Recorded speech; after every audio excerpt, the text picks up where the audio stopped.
Today's episode is sponsored by Anchor. My cousin recommended this app to me, and I thought this was an app about boats or anchors for sale or something, but Anchor is a completely free and easy way to start your own podcast. All of the tools are laid out for you, from recording to editing to even adding voice messages from listeners. You can also podcast from your phone or computer. Wait, there's more. Anchor will distribute your podcast for you, so it can be heard on Spotify, Apple Podcasts, and many more services.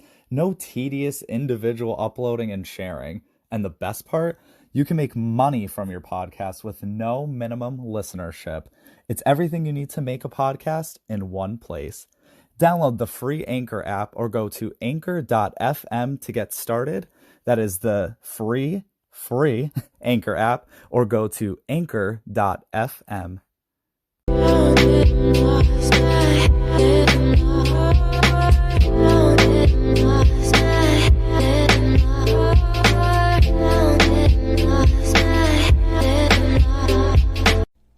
Hello, everyone. My name is Frank Anthony, and welcome to Let Me Be Frank.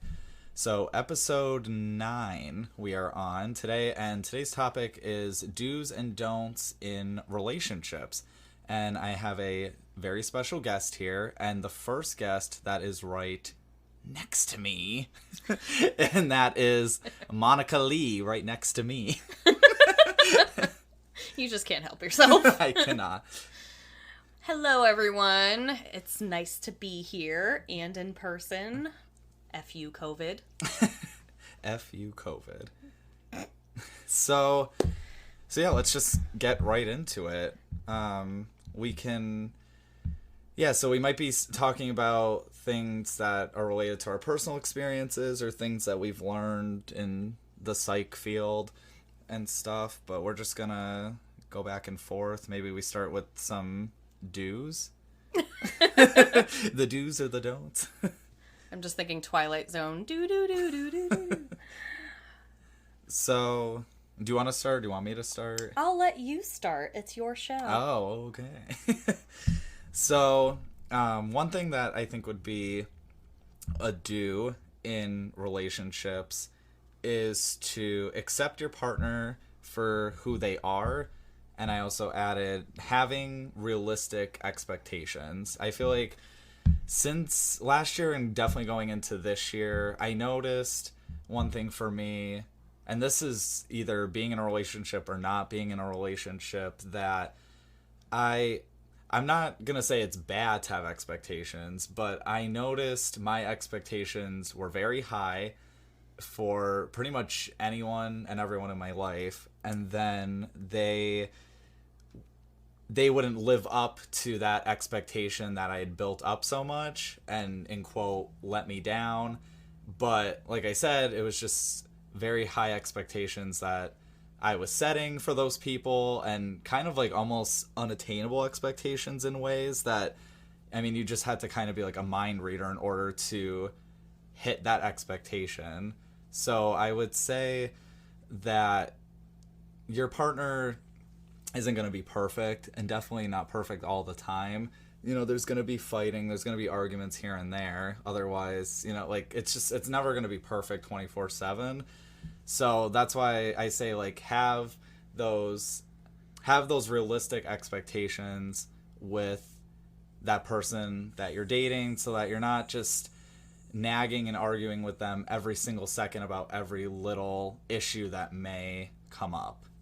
I think that that's a really common problem with pretty much everybody. I think that there are so many people that do this both in relationships and with themselves. I know I'm very guilty of doing this to myself, of having these unrealistic expectations on myself and then ending up disappointing myself just because I had these unobtainable goals. And I feel like in relationships, it is really important to accept the other person, especially when they have feelings that are so different from yours on certain topics. I've been in relationships where politically, religious-wise, all kinds of ways we did not agree. But there was something that just kind of fit, and we had to navigate accepting those, especially when hard discussions came up or when current events came up.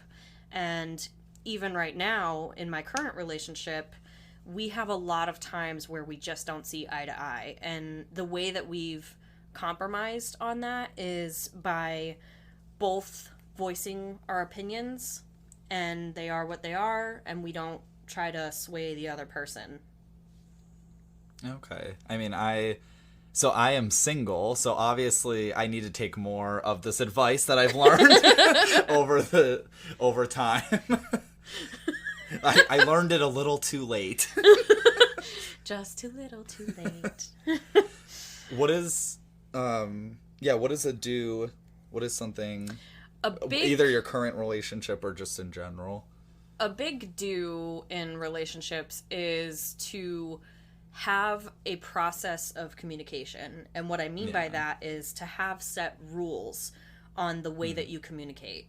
For example, there's a lot of people that will bring up past issues into the current issue. Yes. And, yes, queen. And they do it in a way that's really just maladaptive to the relationship progressing, and really to themselves progressing as an individual. The best way to navigate this that I've discovered, or I should say one way to navigate this, but this is the best way that works for me, is I discuss with the person a rule of however many days we have to talk about a problem. So like, okay, something bad happens, I'm upset, and I'm not going to be able to just let this one go. I'm going to need to talk about it. And I have come up with, in my current relationship, we have 3 days to talk to the other person because a week was too long for us and a day was too short. And ironically enough, we end up fixing issues the same day most of the time, just because we both get too much anxiety of having things be prolonged. And once you have those rules, it's really important to stick to them. If you do not stick to them, they will not work. And you have to be very diligent about it. If, for example, if my current partner decided to bring up something from 4 days ago, I would have to say, all right, well, we have this 3-day rule. And it sounds really cheesy, but when you actually put it into practice, it helps you let go of things that you thought were so big and they're really not. And it also helps you keep yourself in check and helps you remain a part of that team in the relationship. I mean, I don't think it's cheesy. I like the idea of that. I think partnerships and relationships need to come up with certain things like that if they want to keep the train moving, as one would say, choo choo. But I do like that you mentioned, I think it was one of my don'ts, I don't even know if I wrote it down, but about like not bringing up the past issues, because one of my biggest pet peeves in life, not even with a relationship, it's just whenever someone has done this, I've been so pissed off about it. But whenever someone tells me that, there's an argument or something, and it's like, okay, we forgive each other. And when you say you forgive each other, and then a month later they bring up that problem, they bring up why they're mad at you. Oh, like, it's just, I don't know, for me, it's a big pet peeve. So if that was my partner in that situation that was bringing up that issue, I'd be like, listen, like, nope. No, like, it's so true though. I mean, I've had that experience in romantic relationships, but funny example of that, I had a friend who was no longer a friend, and it's better for the both of us that way. Unfriended. Hashtag delete. Hashtag backspace. This friend, at the time, we had an issue, and the friend had said, that they weren't upset about the issue, that everything was fine. And a week later, they had a big blowout about it, and they were upset, and they were like, no, I've thought about it, and I'm actually upset about this. And I'm like, wait a minute, so a week later, you're telling me there's a problem? It was literally exactly a week later. It was just crazy and stupid. But this was also a big learning experience for me because I was young. I was still in my teens, I believe. And I think I was like 18 exactly. And I just, little experiences like that have been what have formed these do's and don'ts for myself. I think about, so I'm just thinking now about certain people that might be, like, I'm just thinking devil's advocate, and your thoughts on, what do you think, because I feel like there's going to be some people listening that might think, oh, I feel like this was a past partner or two of mine too, that I need time to process the feelings. Like, what are your thoughts? Like, are they wrong for doing that? Or? No, absolutely not. They're definitely not wrong for doing that, but there's a way to communicate that to your partner to where they know. Perfect example. My current partner and I, we had one issue once where they needed time to process it, and they made an effort to say, I just need you to give me space and let me think about this for a little while, and I'll come back and talk to you about it when I'm ready. I need you to let me come to you when I'm ready. So as long as you communicate that you're taking that space and why, and to give the other person reassurance that you're going to come back to the conversation, then it's absolutely entirely healthy and really encouraged for you to do that, because you can't just fly off the handle in communication with your partner. No. Every time you do that, it just won't work. The problem won't get solved.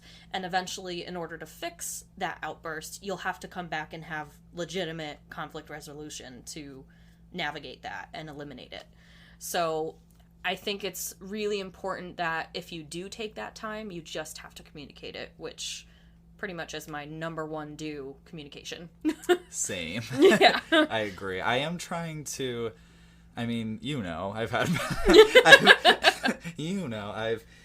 excuse me, I've had past partners where there just was a lack of communication, if any communication, and I say me because I'm also a very big communicator. I mean, we're also in the psych field, so that explains enough. As basically our life story is trying to fix all of our problems that happened before.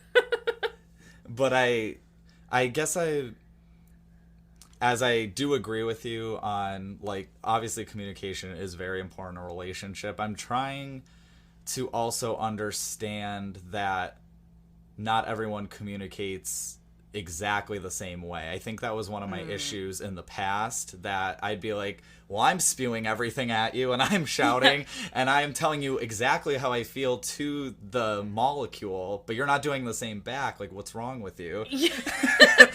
But there wasn't necessarily anything wrong with them. They just communicated in a whole different way that I had to learn, and they had to learn my way, and kind of... No, it's honestly so true. That's a big issue that couples have to hurdle over is, okay, I tell you everything and you tell me nothing, or we both tell each other everything and nobody's actually listening, or whatever other examples you can come up with for communication, or we're both really quiet and nobody says anything and we're just there. But I've had a bunch of friends who have told me, well, I kind of pour my heart out to them and then they just sit there and look at me dumbfounded. And it's just a weird thing to navigate when you have to sit there and you're expecting the other person to communicate the way that you do, and this kind of ties back into those realistic expectations you need to have. But then that person doesn't, and then you kind of don't know how to handle it. So part of getting to know your partner in the relationship is trying to understand how they communicate, why they communicate the way they do, and there's a lot of letting go that needs to happen in the relationship, and most of it has to do with control. You are not going to get them to conform to your communication style. You're just not. It's a useless battle. Don't try to do it. I agree there. I've learned that the hard way. Literally. Been there, done that, and it does not work ever. So the way that you deal with this conflict is the same way that you deal with many conflicts in relationships. You compromise and you find out, okay, how can we make our communication meet in the middle? And that is why I say communication rules are so important. and you have to stick to them. But the most important thing about them is that you have to come up with them together as a unit and make sure they are things that you both can agree on and both can achieve. No, I agree with that. Yeah, you can't come up with rules on your own and just set the ball rolling. Then you just drop it on them. This was a rule. When? I made it yesterday. So another do that, and maybe this is just more of a personal do in relationships. I've found it over time to be important, and I'll get into that why. And that is giving each other space, because I've seen a lot of people, I mean, online, everything's a little romanticized at times, so it's hard. A little. A lot. A lot. And it's a lot romanticized, and what I mean by that is just, like, every single moment they're showing them together, like in pictures, on trips, etc. I don't know why I said it that way, sorry. No, but I agree with you, because you always see all these posts of, like, on people's anniversaries, for instance. They do these long paragraphs of these amazing, beautiful things, and then you wonder, did they actually say that to this person in person, or were they just probably not. That's a really publicly good point. Announcing it? That's a good point. They probably not. I bet, because especially, and I only say that because I've had people be like, it's funny you mentioned anniversaries too, because I don't remember exactly which person did this, but I had a friend back in the day that would vent to me about their partner and be like, oh my god, like, he was just he did this or he did that, and then the next day or two was their anniversary, and it was that whole post like, oh my god, I just love him so much, he's the best. But like the day before, they were saying like, oh, he sucks. Yeah. I made the wrong choice. Return this boyfriend. So, yeah, I mean, I'm that type of person. My relationships, I just laugh because so many stories. They're just so, like, when you think, I was about to say, like, when you think it couldn't get worse. No, but when they're just very different. I didn't expect that. I thought, like, there would be some similarities through them all, but God, like, it was just a different Mother Goose tale. Yeah. No, it's funny because you're tales. the one common denominator between you and all your relationships.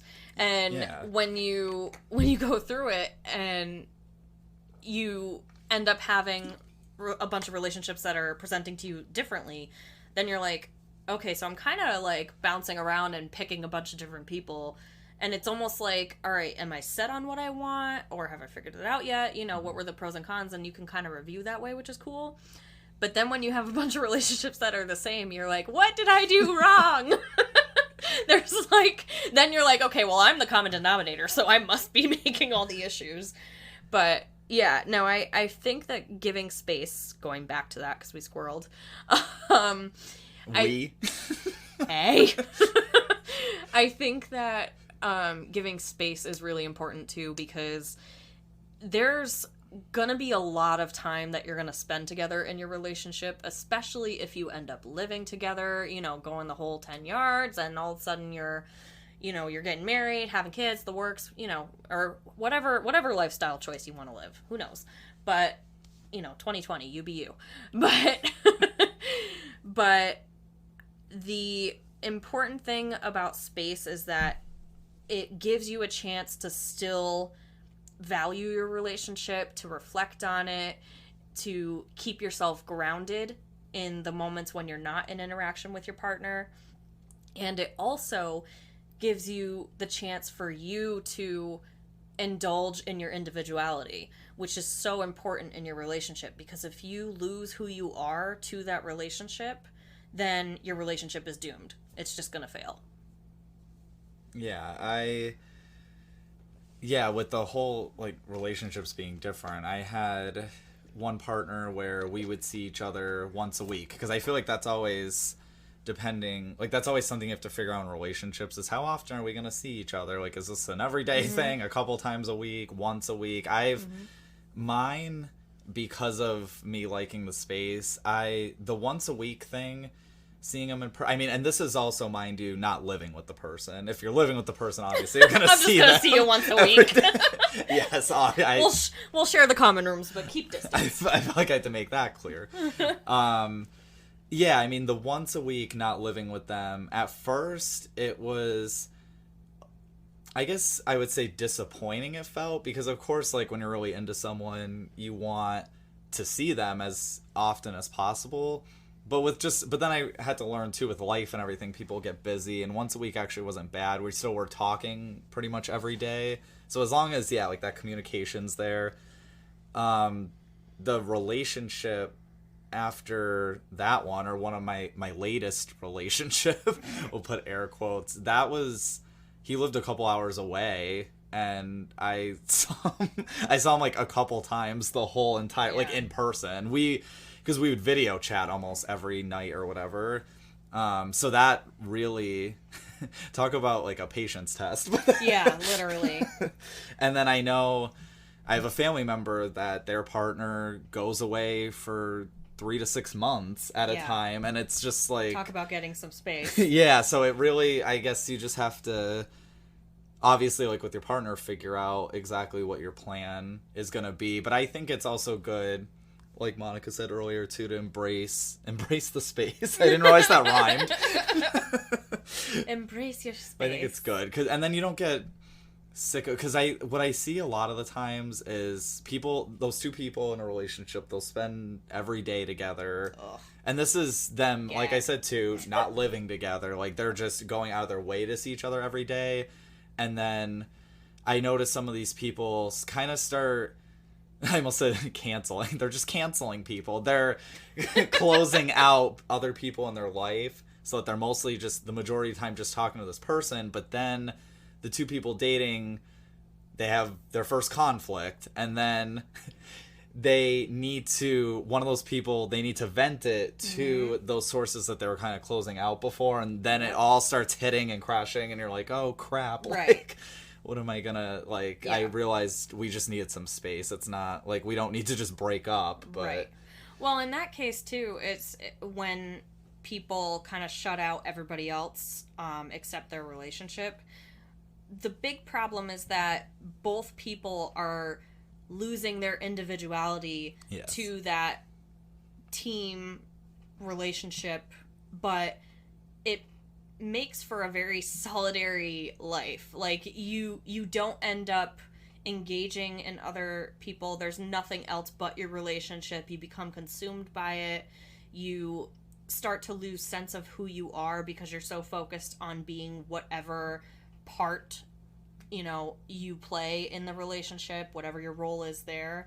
And when you have all these other roles in life, like, some people are sisters, they're brothers, they're teachers, whatever role you have to acknowledge all the roles in your life, not just one at a time, and not just one for, like, an extended period of time. You have to acknowledge them all at once, and that's kind of the give and take of balance. Namaste. On that note, we're going to namaste for a second, take a quick commercial break. We will be right back.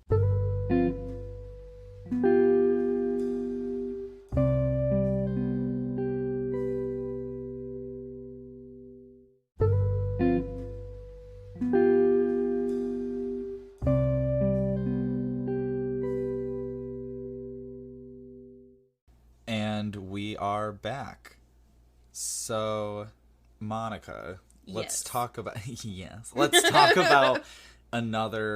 something that you would do in a relationship. So, what I should do or what I do? No, I'm kidding.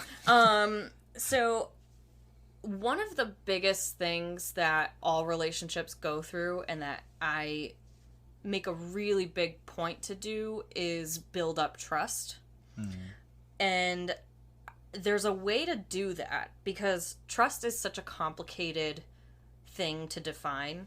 And if you ever are asked the question, well, do you trust that person? You probably are going to give a bunch of examples of how you trust them, and then you might give examples of how you don't. And they'll be very circumstantial. But when you try to put it into a black and white image and you try and say, oh, well, you either trust them or you don't. Relationships don't really work that way. A lot of things are very gray in relationships, and that's why we do podcasts like these and, you know, have all these people talking about what you should and shouldn't do. But one of the ways that I was able to navigate defining trust was through a TED Talk I watched. Brene Brown is a brilliant woman, and if you ask her what she is as far as her job title, she'll say she's a researcher. And she did a kind of like a TED Talk concert thing where she spoke, I think it was at a school like UCLA or something. Oprah was there with her, and she spoke about how she broke down trust after doing research with her team. And she uses this word called braving, and each letter in the word stands for a certain type of trust that you have both with your partner and with yourself. That's the really interesting thing about this tool, is you can use them both ways. And I'll just kind of read off what each letter stands for, and, you know, we'll see where it goes from there. B is boundaries. R is reliability. A, accountability. V, vault. I, integrity. N, non-judgment. G, generosity. So those are all the different aspects of trust. And if you watch this thing, it's like 25 minutes long. It's somewhere on the internet. Go find it. It's amazing. She'll delve into each specific, you know, example of each and how to figure that out. But when you're building up trust, you really have to be patient. That's like the biggest do in trust, is you have to be willing to give. Yeah, I do agree with that. You definitely have give and take. No, just mostly give. I'll take. I think we should mention some don'ts. I love don'ts. Oh, don'ts. Don'ts are those things that I hope people can relate to, some of these things too that we talk about. I hope obviously you get things from the do's, but definitely I hope people can relate to the don'ts, because I feel like we really, like, we'll do all these good things in a relationship, but then we get really fixated on the things, on our mistakes, on the things we mess up, the don'ts. Literally. And I wrote down, I'll start with a very specific don't. Don't call your partner 56 times in a row when they don't pick up the first time. On someone's grave, I can't think of someone at the moment. I have never done that again. Again, he says. Well, I did it that one time, unfortunately. Oh my God. So, long story short, without getting into anything super specific, my partner at the time, what I did not know was that they were at work. Oh, jeez. And they weren't responding back to my texts. So I gave them a little jingle, a little call, and 56 little jingles. Hey, we didn't get to that yet. This was the first, maybe 2 times I called. Oh boy. And this is actually, it's a good segue into how you were just talking about trust. Our trust was low at this point. This was towards the end. This was not too much more before the end of the relationship. The trust was just very low because, long story short, just we'd broken each other's trust. And I thought that there were specific reasons they weren't picking up, that they were ignoring me, because that was another issue in our relationship, was a lack of communication, where ignoring was starting to be a wedge into the communication. So all these little issues were starting to add up into this big thing that I was about to cause. And they did not have a rule about when they were communicating things. No, probably not. No. Our communication rule was that I just said everything in one breath, they stared at me like a brick wall, and we pretended we moved on. That was a lot of the communication. Good. Yeah, real healthy. It was very well. No, I know we joke, but yeah, no, do not call your partner that many times in a row. I remember too. It's kind of harassment. When it is. No, it real like in a non-joking way. When he did finally respond, he was furious, and I remember my response, I think at the time, was like, why are you mad? You weren't picking up my phone calls, my 56 phone calls. But no, like, he had a right to be upset. And yeah, so I mean, do not do, and when I say, like, that's just a specific example, that goes, I guess a more general example is don't let emotions ride your morals. Dictate your actions. Yeah. Don't let it control your life. Don't let it be floor it. Yeah, no, I definitely think it's really important, and there's so much depth to what was going on in that specific instance, to where you're talking about, okay, we got problems with trust, we got problems with communication, we got, all of that is tying in. And there's individual problems too, because then you're having your own issues with managing how you express those emotions and everything like that. So I think that the big don't is, don't pick the wrong battles. Yeah, that's another good one, yeah. Yeah, make sure you're picking the right battles, because if you're sitting there fussing over somebody not answering the phone, not responding, then there's a bigger issue at play, and you're just picking this little thing to go after. So focus on what you actually need to deal with and manage, and don't go after all these little things just to throw it back in that person's face. Yeah. I agree. Been there, done that. Do you have a specific do not to warn people? Do not do. Do not try to control how your other person lives their lifestyle. Like how your partner does. How your other person. Yeah. Yeah. I mean, the biggest thing here, it goes back to, I think it was like the first do that we talked about, which is accepting your partner. Your lifestyles are going to change when you're in a relationship. There's no doubt about it. There is something that you are going to have to give to live in the new lifestyle that you and your partner create. However, there are some things that you should not lose in a relationship, and obviously each person has to individually decide, okay, what are my priorities and how are they going to change in this relationship? What things do I want to keep? What things am I willing to get rid of for the good of this relationship?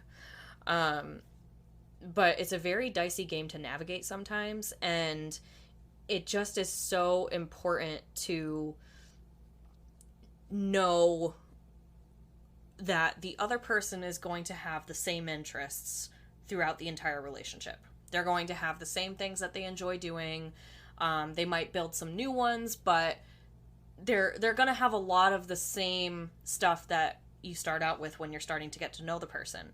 So you have to decide, okay, are these things I can accept about you? Are these things that I'm just not going to be able to deal with? And there, like I said before, there's a lot of letting go in relationships. At least longevity of relationships. There's a crap ton of letting go. Yeah, that makes me think of a do, even though we were doing don'ts. A do, I would say, would be support your partner in those types of things. I mean, there might be certain things that you're like, I'm trying to think of an example that isn't like a popular example. I don't know why. Sorry, my thoughts are making me giggle. I just thought of let's say your partner, I wouldn't drink that. I don't want you to choke. We have a history, side note, of making the other person, like, choke on their drink because we say something funny. And just for the record, I win at this. If this was a contest, I've done it more times to Frank than he's done it to me. Just saying. I've been doing it to you a lot. That sounds so wrong. It does sound so wrong. I'm really good at saying things that sound really wrong. You lent liquor. No. See, I got her. No. Anyway. Sorry. So let's say, not that this point's going to make it any better, but let's say your boyfriend is into butterfly catching. That's what I didn't. Are you just saying that because I have a butterfly COVID mask? That is not why. Actually, I forgot that there are those creatures on there. But let's say he enjoys that, but you're thinking, like, no, I can't support. Like, what the hell is that? You know, like, how am I gonna support my partner doing something like that when I just don't see the interest in it? And I guess some people would be like, oh, we'll pretend to support them. I just would say, try to understand their passion on things. You don't have to necessarily be butterfly catching next to them or holding the net. I don't know. I picture a really big net. But honestly, all this is making me think of is SpongeBob with jellyfishing, and like I can't erase that image with. I think that's what I was thinking. Yeah. But you don't have to be doing the activity with them. But I think even small things like, hey, like I like what you're doing, or keep doing what you're doing, or because I know it's a weird example. I guess I should have used a more personal example. I guess a good example for my own life is one turnoff that I have with people is if people can't appreciate that I write, if people don't really pay any attention to that, if they're just all about, because I've noticed with certain people that I've dated, or just whether in a relationship or just in passing, I guess you would call it. In passing? Get out. No. Hit and run. That they would focus so much on like physical attributes and stuff, and then they would never ask me on, like, sometimes they would ask on, you get that dreaded question, what do you like to do for fun and stuff, but I always mention writing as one of those things because I do enjoy to write. Like all the time.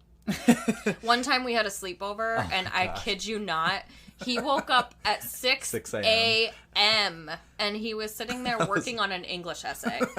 We were back in college, and I was just like, what, who, why? I can't even function at 6 a.m., never mind writing an English essay, because I enjoyed it. I'm a morning person. It didn't even matter what it was. I just had to be doing things in the morning. If it was like so true. Digging in a ditch, like, all right, it's morning time, I'll do it. Building an empire, okay. 10 p.m. hiding the body, it depends who you are, and I'll do it. Yeah. But, sorry, government, don't be listening. So, Big brother. But yeah, in certain relationships and stuff, I would tell them that I like to write or whatever, and then they never showed support for it, or they'd be like, oh, like, why do you do that dead end activity?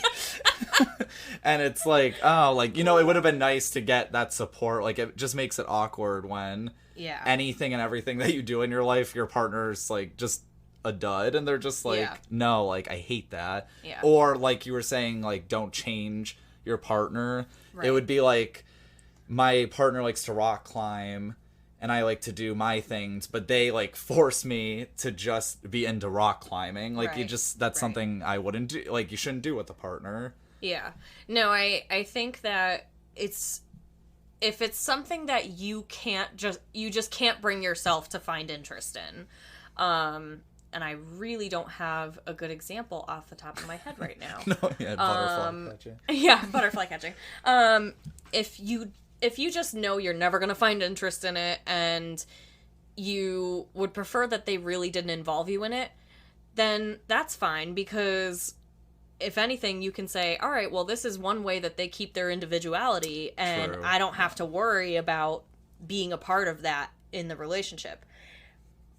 One way to kind of combat that is you can come up with a joint activity you can do together instead.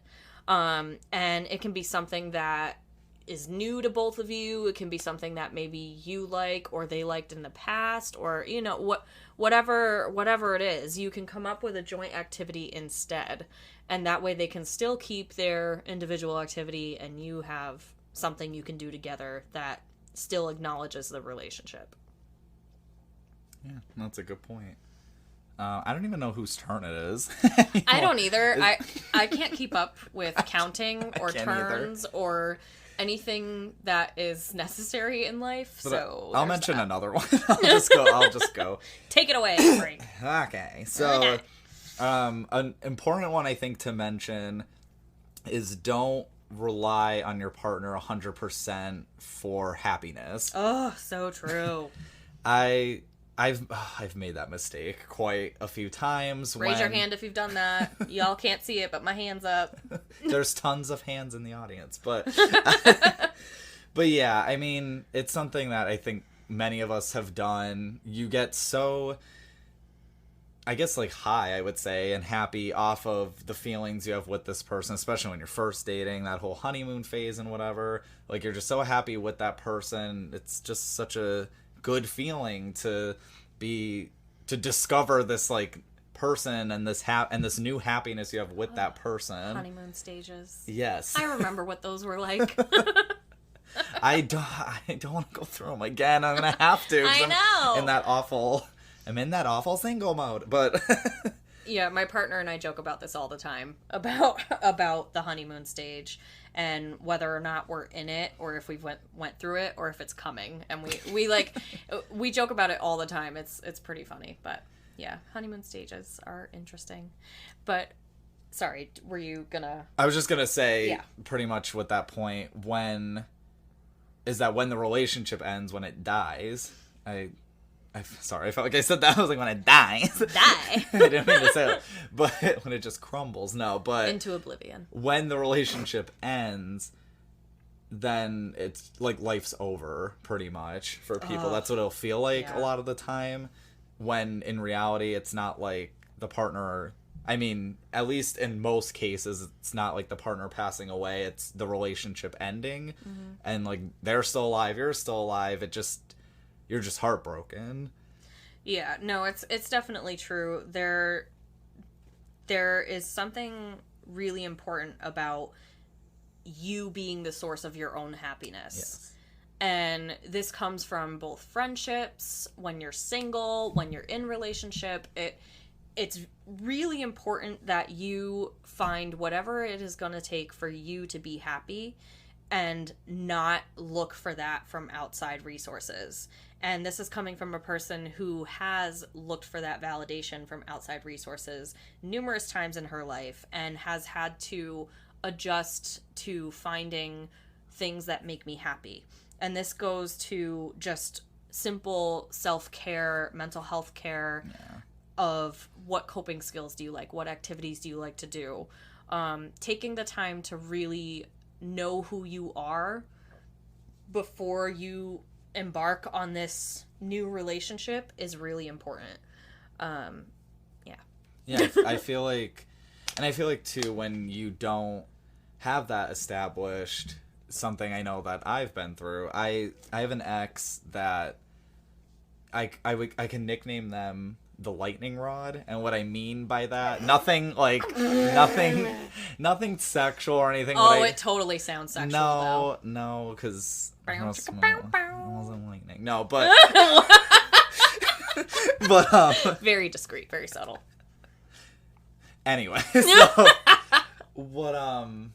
No, but all jokes aside, I would say that nickname because when you don't have that happiness, that self-happiness established, whenever something else in life goes wrong, and this happened in my own personal life, whenever something happened in my life that just seemed awful, like big events, even small events, that ex was the lightning rod that I wanted to just bounce ideas off of, bounce off thoughts. I wanted to always go to them because they were a comfort. They were where I got my happiness from. Yeah, they were your safe place. Yeah. So I feel like that's why it is important to realize, the happiness is inside of you.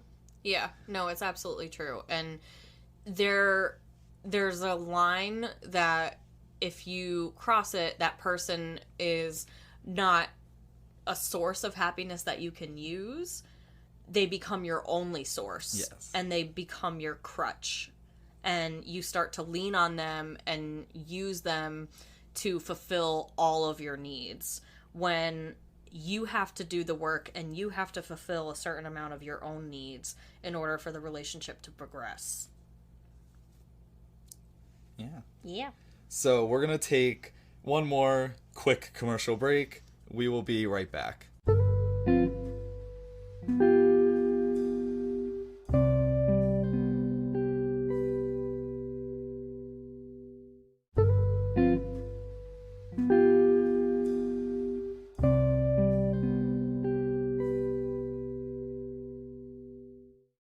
And we are back.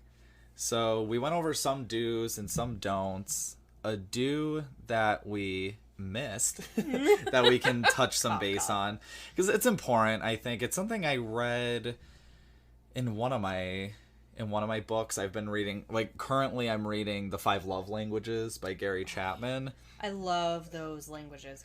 Now, just side note, I have not actually read this book, so I cannot give a good review. I'm halfway through. Yeah, Frank has been reading this, and I've heard these languages talked about, because who wrote it again? Gary Chapman. Gary Chapman, yeah. He did interviews on a few talk shows that I watched and stuff, and he explained that each one, and even if you don't read the book, but you learn about what these 5 love languages are, and you focus on which ones you respond to and which ones your partner responds to, it can be super helpful. It's been something that's really helped me understand what kind of love do I respond to and what kind of love do I give. I've done, before reading the book, I've done research online. I would still recommend reading the book, because it's the feeling you get from reading it on his exact words, I think helps. It helps you he uses really good examples in the book. So he has a bunch of books. I didn't realize how many books he had on. Oh, really? I didn't know. Yeah, he has, because this one specifically, I guess, is with marriages. He focuses on, even though you could apply this to, I think, relationships too, but he has a specific one, I want to say, for relationship. Like, he has a lot of different. Wow. I think, like, a same-sex one. Like, there was, He's like, a lot of different. Pretty much. It was, like, a lot of different, things that he wrote about regarding relationships and stuff. But, I don't think it was his book. It might have been a book I read before his, but it talked about bringing your partner comfort. And what I mean more is that I just think of the example as, like, let's just say one person's at home and the other person, let's just say the person you're with, is getting home from work.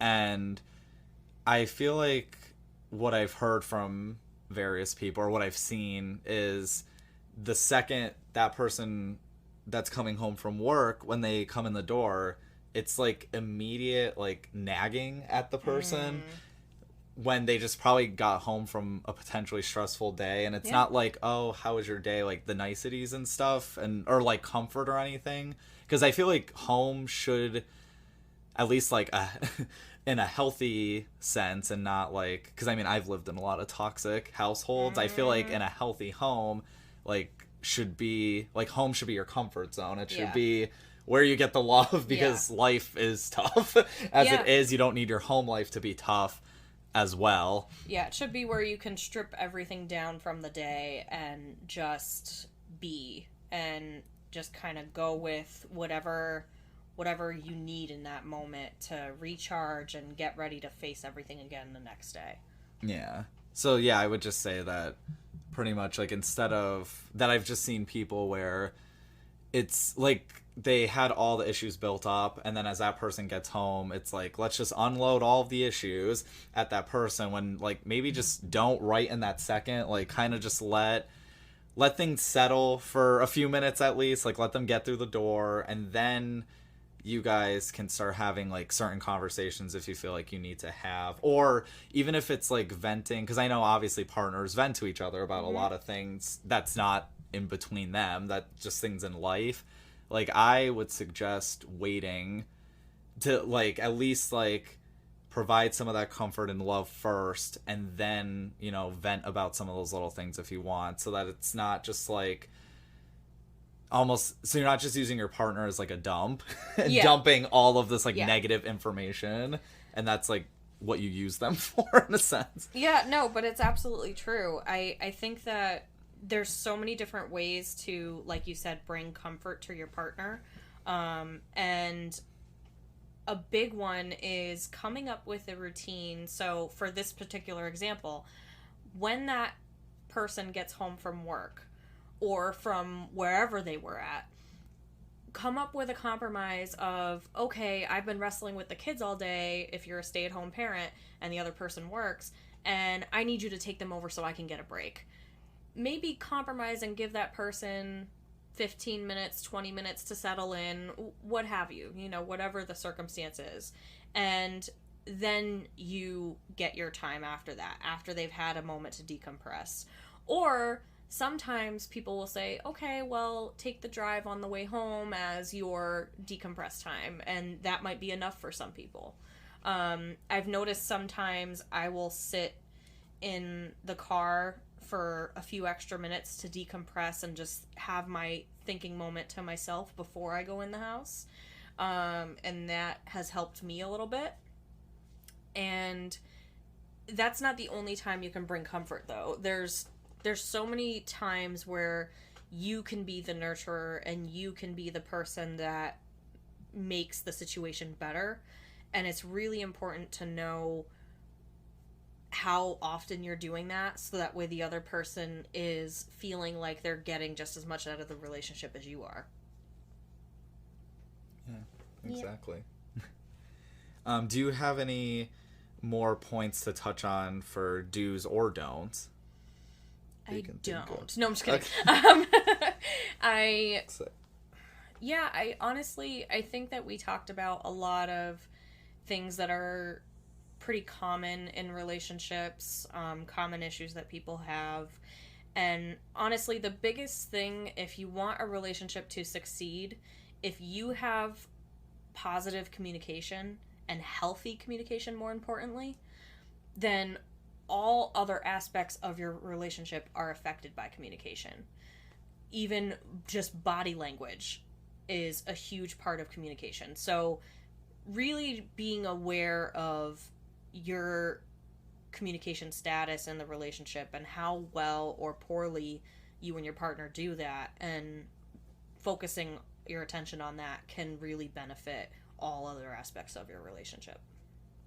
Yeah. I think definitely we should do, I was going to say maybe you could borrow the 5 Love Languages book. I think we should do a podcast episode. That would be fun. Regarding, like, talking about that, because, yeah, there's, he talks about how everyone has a primary language, and then your partner's primary language is, it has to become your secondary language. And I thought that was really interesting, because I like that idea. He mentioned primary and secondary, and I was like, oh, like, we just have 2 of these. But then I realized, like, oh, like, your secondary, yeah, it should be what you're, like, it made sense that it should be your partners, because if you're trying to. Well, right. I mean, if this is the person you're trying to create a life with, then yeah, you both take on certain parts of that other person. So I love that idea, actually. And yeah, I mean, I'm already on the waiting list to borrow this book.